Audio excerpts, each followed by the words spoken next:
시편 42편 1절로 11절 말씀 제가 봉독하겠습니다. 하나님이여, 사슴이 신의 물을 찾기에 갈급함같이 내 영혼이 주를 찾기에 갈급하나이다. 내 영혼이 하나님 곧 살아계신 하나님을 갈망하나니 내가 어느 때에 나아가서 하나님의 얼굴을 배울까? 사람들이 종일 내게 하는 말이 네 하나님이 어디 있느냐 하오니 내 눈물이 주야로 내 음식이 되었도다. 내가 전에 성의를 지키는 무리와 동행하여 기쁨과 감사의 소리를 내며 그들을 하나님의 집으로 인도하였더니 이제 이 일을 기억하고 내 마음이 상하는도다. 내 영혼아, 네가 어찌하여 낙심하며 어찌하여 내 속에서 불안해하는가? 너는 하나님께 소망을 두라. 그가 나타나 도우심으로 말미암아 내가 여전히 찬송하리로다. 내 하나님이여, 내 영혼이 내 속에서 낙심이 되므로 내가 요단 땅과 헤르몬과 미살산에서 주를 기억하나이다.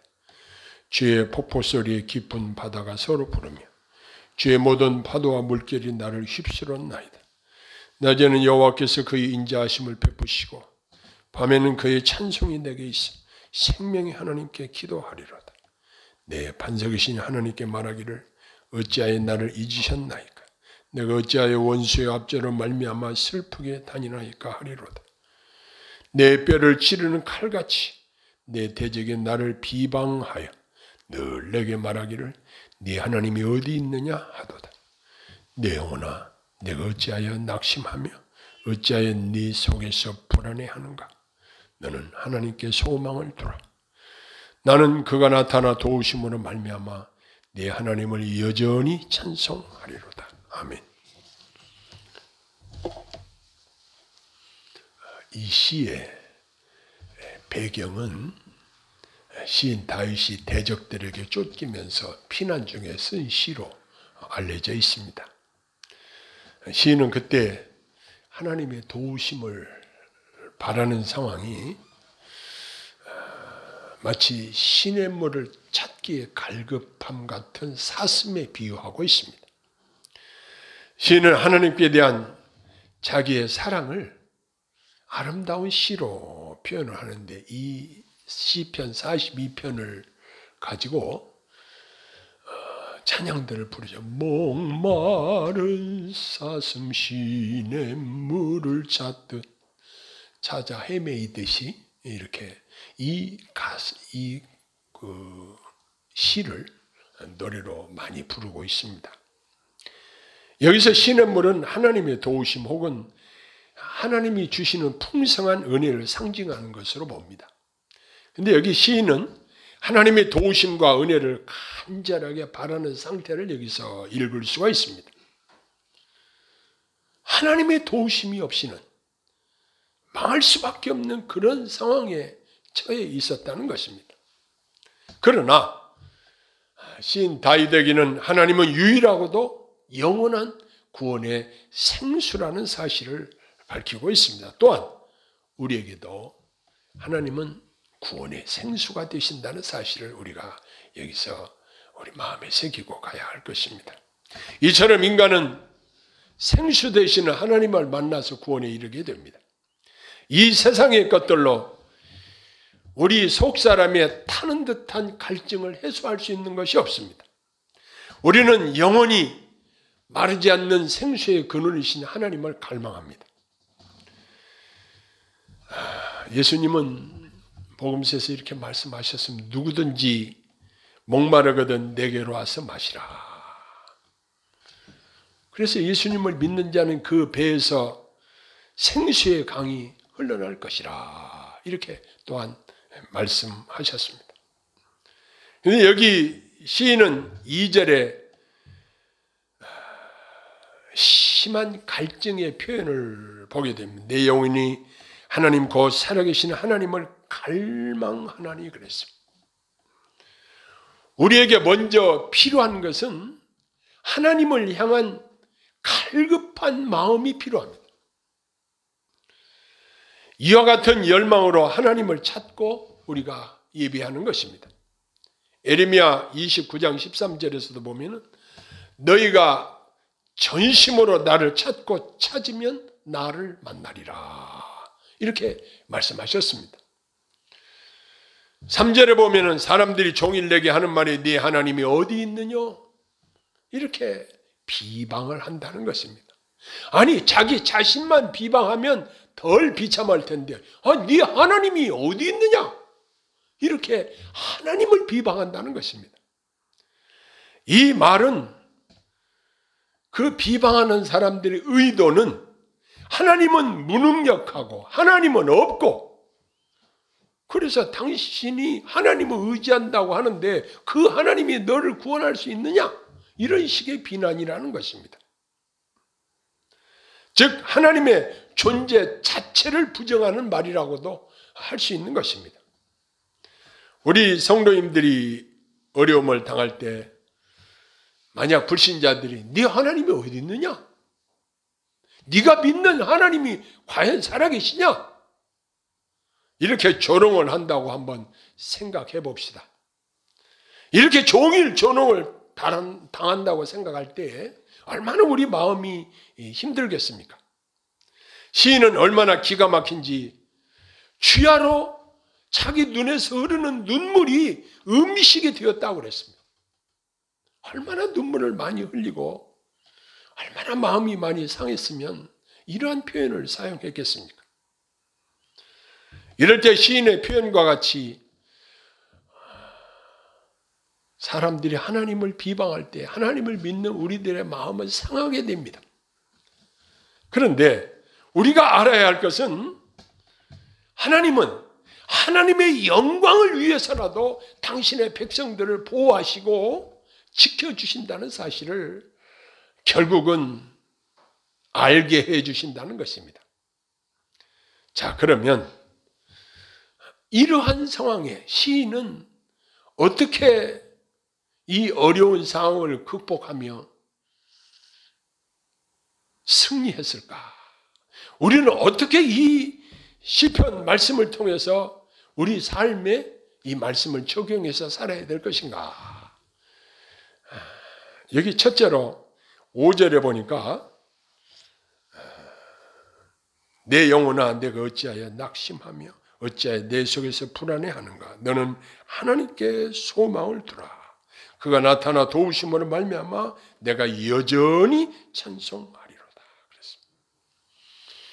하나님께 소망을 두고 살아야 한다는 것입니다. 사람들이 희망이 없으면 낙심하게 되면 극단적인 선택을 하기도 합니다. 희망이 도무지 보이질 않아요.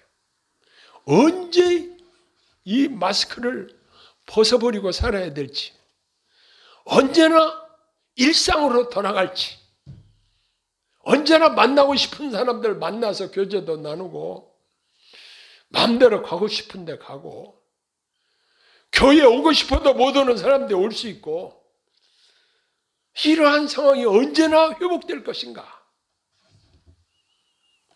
참 우리 생각에 보면은 이거 너무 어렵다. 기업을 하는 사람들은 못하겠다. 소상공인들 역시 이거 도무지 더 이상 못 견디겠다. 우리 목회자들도 이제 교회가 너무 어렵다. 이런 이야기들을 합니다. 대부분 보면 다 낙심에서 나오는 말들이 요즘 대부분입니다. 근데 여기 시인은 뭐라고 말합니까? 내 영혼아 내가 어찌하여 낙심하며 내 속에서 불안해하는가? 자기 자신을 향해서 어찌하여 낙심하고 불안해하는가? 라고 우리 마음의 상태를 지적하고 있습니다. 우리가 이 세상에 살 때 이처럼 심히 낙심이 될 때가 있습니다. 그리고 심히 마음이 불안할 때가 있습니다.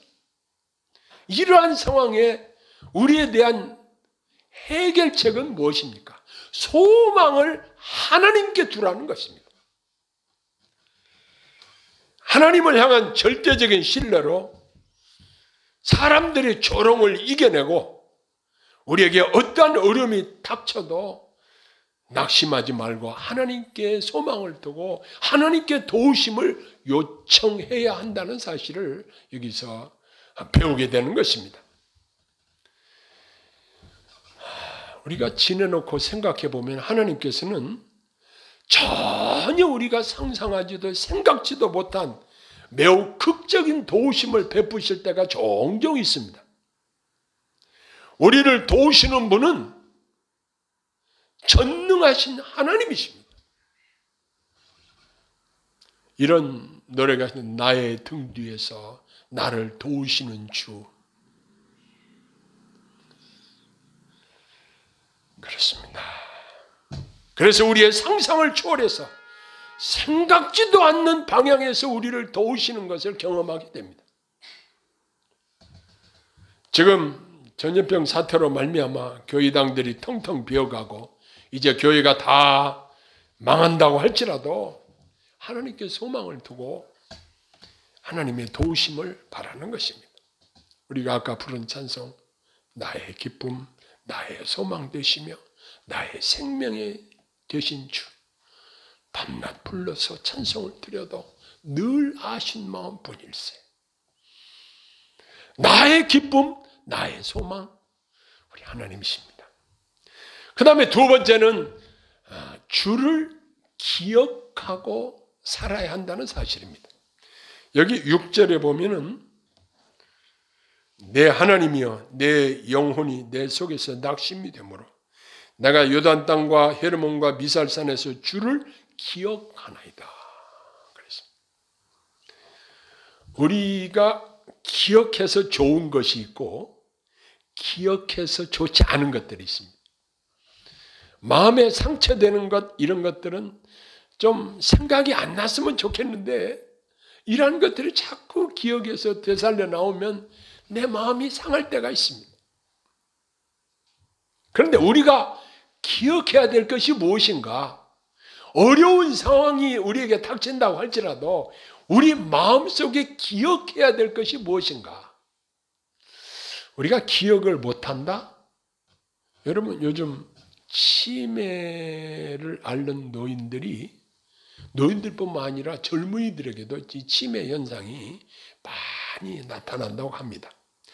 요즘 복잡한 시대를 살면서 사람들이 이 뇌가 자극을 많이 받아서 그런지 그 부분에 환자들이 많이 발생을 한다는 이야기를 들었습니다. 그런데 우리가 기억해야 될 것이 있다는 사실입니다. 여기 시인의 6절의 고백은 그가 매우 어려운 피난길에서 낭망하게 되자 하나님께서 과거 이스라엘 땅에서 자기에게 베푸신 은혜로운 사실들을 기억한다는 말입니다. 그가 당한 수도 없이 당하는 위기 상황 속에서도 그를 건지신 하나님을 기억했다는 사실입니다. 사울이 그를 죽이려고 창으로 그를 벽에 박으려고 몇 번 던졌어도 기가 막히게 순간적으로 피하게 하시고 수많은 군사를 풀어서 자기를 잡아 죽이려고 함에도 불구하고 하나님께서 그를 피하게 하시고 숱한 어려운 상황 속에서도 그의 생명을 지켜주시는 하나님을 그는 기억하고 이 찬양을 드리고 있다는 사실을 우리는 발견하게 됩니다. 고난의 때일수록 과거에 내게 베푸신 하나님의 은혜를 기억하며 그 은혜에 감사하며 사는 것이 오늘 이 시에서 우리가 배울 수 있는 것입니다. 우리 마음을 지키되 그동안 하나님이 내게 어떻게 은혜를 베푸셨는지 기억하고 마음으로 감사하며 사는 것이 얼마나 복된지를 깨닫게 됩니다. 다시 말해서 우리 주님이 나를 얼마나 사랑하시고 나를 지키시되 눈동자와 같이 나를 지키신다는 이 사실을 기억하며 사는 것이 우리에게 매우 중요하다는 것입니다. 저희 가족은 밥상에 앉으면 자주 하는 이야기들이 있습니다. 과거에 하나님이 극적으로 도우셔서 살려주신 많은 기억들을 나누면서 서로 은혜를 나눕니다. 그때 하나님이 그 위기 상황에서 지켜주시 않았다고 한다면 내가 지금 현재 나의 존재 자체가 없는 것입니다. 그 다음에 세 번째는 생명의 하나님께 기도한다 이렇게 말하고 있습니다. 여기 8절에 보니까 낮에는 여호와께서 그의 인자하심을 베푸시고 밤에는 그의 찬송이 내게 있어 생명의 하나님께 기도하리로다 그랬습니다. 하나님께서 회복시켜 주시는 그 은혜를 바라보면서 하나님께 기도하겠다고 다짐합니다. 여기서 시인의 성숙한 신앙을 발견하게 됩니다. 하나님께 대한 변함없는 신뢰로 고난 중에서도 하나님이 회복시켜 주실 것을 기대하면서 하나님을 찬양하고 기도하는 이러한 성숙한 자세를 보이고 있습니다. 우리가 이 땅에 살면서 즐거울 때도 있지만 고난당할 때도 있습니다. 너 중에 고난당하는 자가 있느냐? 저는 기도할 것이요. 즐거워하는 자가 있느냐? 저는 찬송할지니라. 말씀하신 것을 우리가 기억해야 할 것입니다. 기도를 통해서 하나님께 무엇을 얻는 목적 이상의 하나님과 사랑의 교제의 방편으로 기도하는 것이 아름다운 것입니다. 우리가 늘 하나님을 향해 기도로 마음을 열어놓고 쉬지 말고 기도하는 자세로 사랑의 친밀한 교제를 나누기를 소원합니다. 세상 친구들과는 장시간 만나서 이야기하고 통화하고 교제하면서 나를 사랑하시는 하나님과 교제하는 것은 비율적으로 너무 부족함을 발견하게 됩니다. 그 다음에 시인은 내 하나님을 여전히 찬송하겠다 이런 표현을 사용합니다. 여기 11절 하반절에 보면 그가 나타나 도우심으로 말미암아 내 하나님을 여전히 찬송하리로다 그랬습니다. 사람들이 노래를 부를 때는 대부분 기분이 좋을 때 입에서 노래가 나옵니다. 그런데 우리에게 불만스러운 어려운 상황이어도 하나님을 찬양하는 이러한 믿음이 중요합니다. 신약 성경에 보면은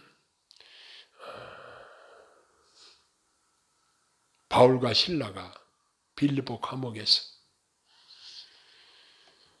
채찍에 맞아 상처가 여기저기 몸이 터지고 피가 흐르고 그 통증이 말로 할 수 없이 심했을 것입니다. 그 축축하고 음침한 감옥에서 그 한 것이 무엇이었는가? 기도하고 하나님을 찬미했다고 말하고 있습니다. 자, 그랬더니 어떤 결과가 생겼습니까? 지진이 나고 옥문이 열리고 착고가 풀리고 간수가 회개하고 놀라운 일이 벌어졌습니다.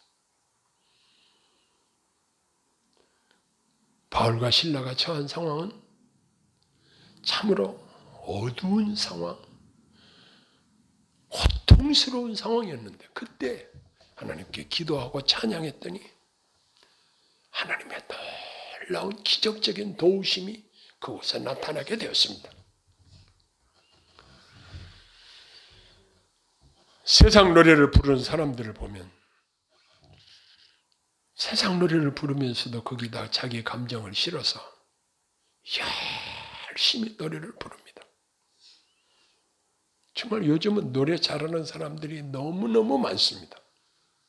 그런데 우리가 하나님을 찬양하는 것은 어느 정도로 정성을 다해서 내 사랑하는 마음을 담아서 하나님을 찬양하고 있는지, 그리고 얼마나 자주 하나님을 찬양하고 있는지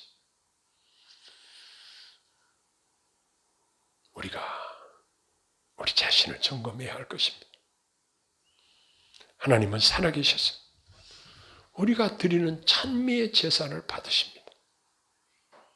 제가 가래가 많이 생겨가지고 설교하기도 힘들고 찬송하기가 힘들 때가 있었습니다.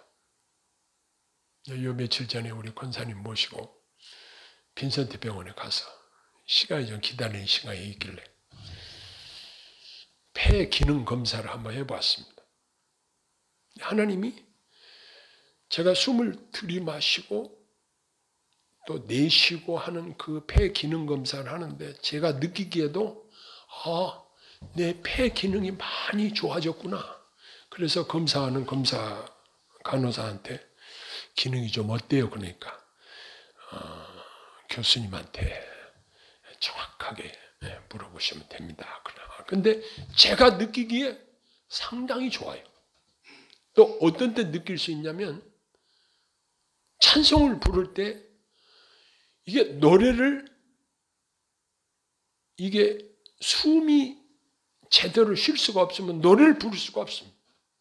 그래서 제가 하나님 앞에 기도합니다. 하나님, 이제 제 성대를 주관하시고 폐 기능을 좋게 해주셔서 하나님께 마음껏 찬양 드릴 수 있도록 도와주세요. 하나님이 도우셨습니다. 그래서 제가 찬송을 부를 때도 내가 이렇게 찬송을 부를 수 있다? 이것도 얼마나 감사한 일인지 몰라요. 우리가 이 땅에 살면서 하나님께 찬양을 드릴 수 있다는 거 너무너무 귀한 것입니다. 온 마음 다해, 온 정성 다해 하나님께 찬양을 드릴 때에 우리 하나님께서 기뻐하신다는 사실을 생각하면서 찬양을 드릴 때 얼마나 귀한지 모릅니다. 그래서 하나님을 사랑하는 마음을 담아서 온 정성을 다해서 찬양을 드림이 얼마나 아름다운 일이고 마땅한 일이고 우리 입술에 아름다운 열매라는 사실을 우리는 마음에 새기고 여기 시인의 마지막 다짐처럼 내 하나님을 여전히 찬송하리로다 라고 마무리를 하고 있는 그의 결심을 우리도 본받아야 할 것입니다. 이제 이 말씀의 거울에 비친 나 자신의 주님을 사모하고 사랑하는 정도가 얼마나 되는지를 한번 점검해 봐야 된다. 이런 생각을 하게 되었습니다. 이 세상의 것들은 우리의 마음을 도적질해 가려고 호시탐탐 노리고 있습니다. 우리가 세상 것에 팔려 있도록 세상 것에 마음이 빼앗기도록 얼마나 우리 마음을 노략질하는지 모릅니다. 그러나 우리 마음이 하나님이 내게 베푸신 은혜를 기억하고 또 나를 사랑하시는 주님을 목마른 사슴이 시냇물을 찾기에 갈급함 같이 하나님을 갈급하고 하나님을 사모하는 마음이 내 안에 불릴 듯 일어나야 된다는 사실을 우리가 다짐하게 됩니다. 부활하신 예수님이 베드로를 만나서 그 여러 제자들과 함께 있는 가운데 그에게 질문하신 내용이 우리가 잘 아는 내용이 있습니다. 요한의 아들 시몬아, 네가 이 사람들보다 나를 더 사랑하느냐? 예, 내가 주님을 사랑하는 줄 주께서 아시나이다. 부활하신 주님이 하시고 싶은 말씀도 많이 있으셨을 텐데, 야, 너 요즘 고기 많이 잡히냐? 너 건강은 어떠냐? 네 친구들은 다 어디 갔냐? 여러 가지 하실 말씀이 많이 있으셨겠지만 부활하신 예수님이 베드로에게 가장 첫 번째 질문하셨던 가장 최고의 관심사가 무엇이었는가를 발견하게 됩니다. 우리의 마음이